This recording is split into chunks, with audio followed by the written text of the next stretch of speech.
you tell us then about using altmetrics, I guess, for looking at that wider societal impact, and how perhaps you've experienced or been using that to capture and assess that societal impact? But also, I guess, for those that might not be familiar, do you want to just give us the background on what are altmetrics? Mm-hmm.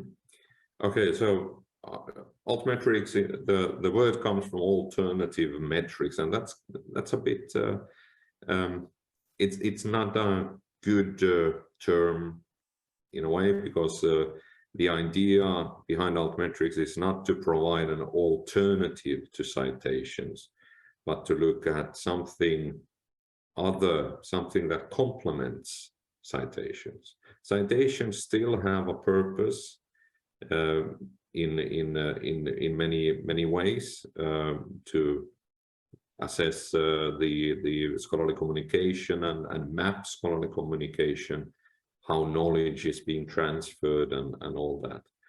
But altmetrics could provide insights into, let's say, new modes of scholarly communication.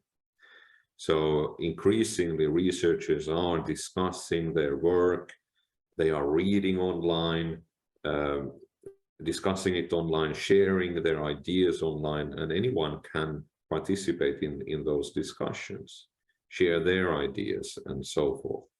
And all of these comments, discussions, when a researcher shares their work or someone else's work online, it leaves traces online. And these traces can be identified oftentimes using some unique identifier like DOI or archive ID or PubMed ID or similar. And then when those events have been identified, they can be collected and analyzed.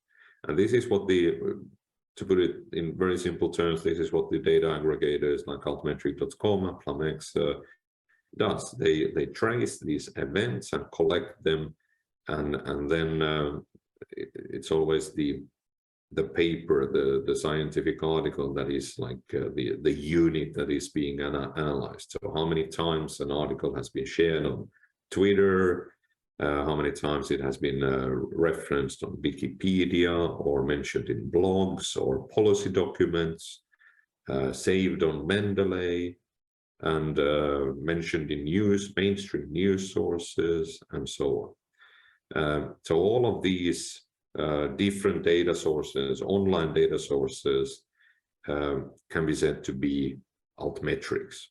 So in a way, all the term altmetrics refers to both the data sources where the data comes from, but also the metrics that we get out of the data sources.